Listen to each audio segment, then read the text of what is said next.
Your insiders are actually all dressed as each other. So CJ is LeBron, LeBron is Dregs, Dregs is CJ. You try to figure it out. So the Oilers announced McDavid's out 2 to 3 weeks, and he responds by skating right away, CJ?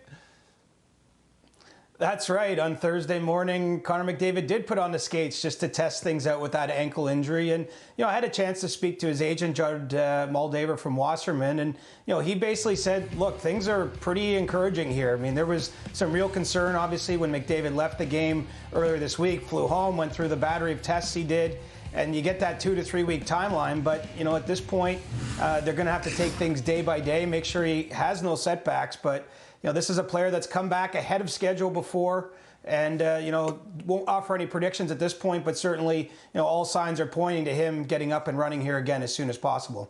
We all want to see him back as soon as possible, except maybe the rest of that division. The Leafs make a deal already in sending Liljegren to San Jose for Matt Benning. More to come, Drakes? Yeah, no doubt about that, and it has more to do with roster space as opposed to the cap issues that the Toronto Maple Leafs seem to tangle with on a day-in and day-out basis, annually speaking. So I would expect that Brad Treliving is either going to have to place another player on waivers, perhaps there's a conditioning stint to the American Hockey League that can be applied, or the idea of a trade, because Toronto right now is locked in with its 23-man roster. But beyond that, it was a fresh start for Timothy Liljegren, right? He wasn't fitting the eye of head coach Craig Berube, so he gets that start with the San Jose Sharks. The Toronto Maple Leafs get a couple of draft picks, which they need. Matt Benning, a veteran defenseman, who Treliving could also flip and add an additional asset. So tidy work with depth players. And a few eyebrows raised on this day when William Nylander was getting grilled by Mark Masters and company, and just happened to mention that he isn't happy with his ice time. Obviously, whenever any star player takes that kind of conversation publicly, it's going to get a little bit of reaction here. And I think that the context is what's important. Nylander has seen his ice time drop roughly 2 minutes this season from where he was at last year. He was not killing penalties where he once was. He's been recently put on the second power play unit.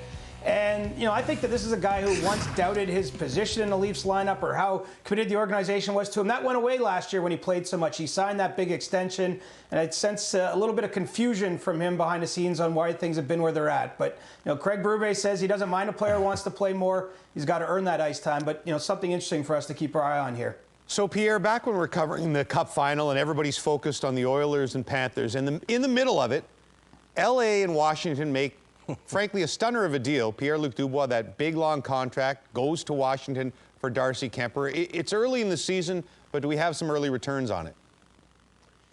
Yeah, I think a trade that we're going to look back on for several years, but so far so good is the early return. And speaking with Caps head coach Spencer Carberry and asking about Dubois' play, and yeah, the points aren't there, he said, but he goes, that does not tell the story about what's going on here. He called them terrific, quote unquote, said he puts them out against the top offensive players from the other team, and Dubois has shut them down. And off the ice, he said he has fit in seamlessly with that dressing room with the Washington Capitals. So they're thrilled with what they're getting so far from PierreLuc Dubois. On the LA side, that seemed like maybe a contract dump for LA, but they believe that Dubois-Kuemper can bounce back after losing his job to Charlie Lindgren last year. Kemper's back from injuries, won back-to-back games.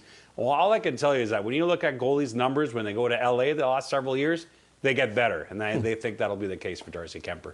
So if it gets approved in August, CHL players are going to be allowed to go play NCAA. And knowing that and knowing the fact that NCAA players can now get paid seem to be implications on multiple levels, Drake. No question about that, James. And there's a continued search by all levels for more information. That includes the National Hockey League, the National Hockey League Players Association, continuing to do its due diligence, and the Canadian Hockey League. Now, from an NHL perspective, NHL general managers want to know if their agreement, the signing window with NCAA drafted players or major junior hockey drafted players, that window to sign, is it going to change? So that's going to be a big item coming up at the National Hockey League GM meetings in November. Meanwhile, you've got the CHL, who's got to focus on providing the best opportunity academically and developmentally for their class of 16 to 18-year-olds so that the NCAA takes 19 and 20-year-olds. But the biggest concern here, guys, is what if you've got a guy like Landon Dupont, who's a terrific young defenseman in the Western League, or Gavin McKenna, a really talented young forward?